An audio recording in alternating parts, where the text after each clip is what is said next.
The Galactic Council chamber fell silent as Ambassador Kelrath of the Vryn Collective finished his presentation. Holographic images of the Terran colony on Prosperity 7 flickered in the air, before and after. Before, a thriving settlement of 2 million humans, their cities gleaming under an orange sun. After, scorched earth, melted infrastructure, and silence. The humans violated the Contested Zones Treaty, Kelrath announced, his 4 eyes blinking in sequence. They knew the risks of settling in disputed territory. The Vryn Collective acted within our rights. Around the circular chamber, representatives from 47 species murmured their agreement. The humans had been warned. They had been civilized about it even, given 3 solar months to evacuate. But humans, as always, had been stubborn. They had stayed. And so the Vryn had done what any rational species would do. Eliminated the problem. The human delegation sat in silence. There were only 3 of them, wearing simple black uniforms devoid of rank or decoration. The woman in the center, Ambassador Sarah Chen, had not moved throughout the entire presentation. Her face remained blank, her hands folded neatly on the table before her. "Does the Terran delegation have a response?" High Arbiter Cephalon asked, his tentacles swaying with bureaucratic patience. Ambassador Chen stood slowly. She did not activate a holographic display. She did not reference any documents. She simply looked at Kelrath, then swept her gaze across the entire assembly. "The Vryn Collective killed 2 million of our people," she said quietly. Men, women, and children. They gave them 73 days to abandon homes they'd built over 2 generations. When our people refused to leave, the Vryn bombarded the colony from orbit. The attack lasted 6 hours. There were no survivors. "Regrettable," Kelrath interjected, "but legally justified under—" "I wasn't finished." Chen's voice didn't rise, but something in it made the Vryn ambassador's jaw snap shut. "For 300 years, humanity has been part of this council. We've followed your rules. We've honored your treaties. We've been civilized." She paused, and for the first time, something flickered in her eyes. "That ends today." The chamber erupted in confused chatter. High Arbiter Cephalon raised a manipulator for silence. "Ambassador Chen, please clarify your statement." "Clarify?" Chen's lips curved into something that wasn't quite a smile. 26 hours ago, our government received confirmation of the Prosperity 7 massacre. 18 hours ago, Earth's parliament voted unanimously on our response.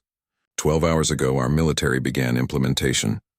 She tapped her wrist console, and a new hologram materialized above the chamber floor. It showed the Vryn home system. 7 planets orbited a blue-white star. The 4th planet, Vryn Prime, glowed green and blue, a garden world housing 11 billion Vryn citizens. "At 0400 hours Galactic Standard Time," Chen continued, her voice steady as a metronome, "the Terran Navy's 1st, 3rd, and 7th fleets translated into the Vryn system.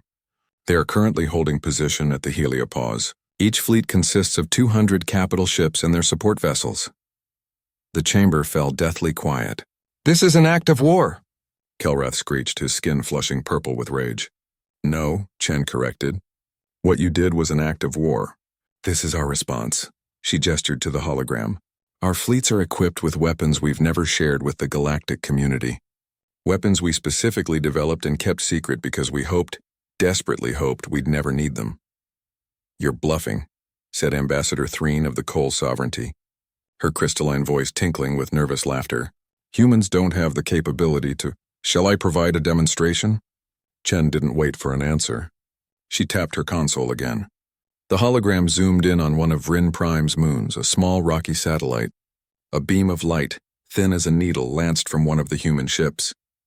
The moon simply ceased to exist. No explosion, no debris field. One moment it was there. The next there was only empty space where it had been. "Molecular disassemblers," Chen explained. "We've had them for 70 years. Each of our capital ships carries 12. At maximum power, one could disassemble your planet in approximately 8 hours. The hologram shifted again, showing different human ships. "We've also deployed gravitic weapons capable of igniting your sun into a premature supernova. We have nanite swarms that could reduce your entire civilization to gray goo. We have quantum bombs that would erase your system from reality itself, along with any record that it ever existed." High Arbiter Cephalon's color had drained to a sickly gray. "Ambassador Chen, the Council cannot allow—" The council allowed 2 million of my people to be murdered, Chen interrupted.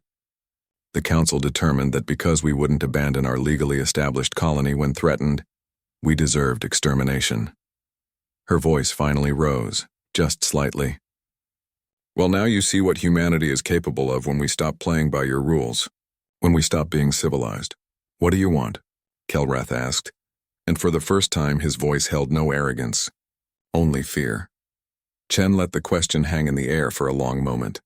Our fleets will remain in the Vrin system for 1 galactic standard year.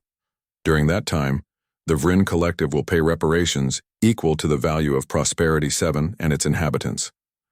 They will formally apologize, and they will cede the entire disputed zone to human control. She looked directly at Kelrath. If they refuse or if they take any hostile action, our fleets have standing orders to sterilize every Vrin world. Not just Prime, all of them. Every colony, every station, every ship. This is terrorism, someone shouted from the gallery. No, Chen replied. Terrorism is what you did to Prosperity 7. This is war. And you started it. She gathered her things.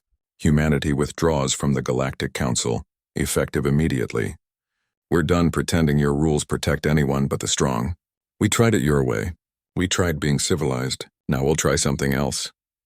The human delegation walked out of the chamber in silence, leaving behind a room full of species that had suddenly realized a terrible truth.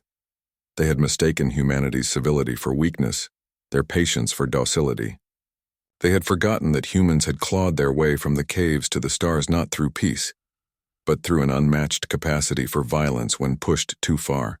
In the Vrin system, 600 human warships waited with the patience of predators while on Earth. Humanity collectively held its breath and hoped they wouldn't have to show the galaxy what they truly were when civilized masks were finally removed. The answer came 3 days later when the Vrin government agreed to every single human demand. The ships came home and the galaxy learned a lesson it would never forget.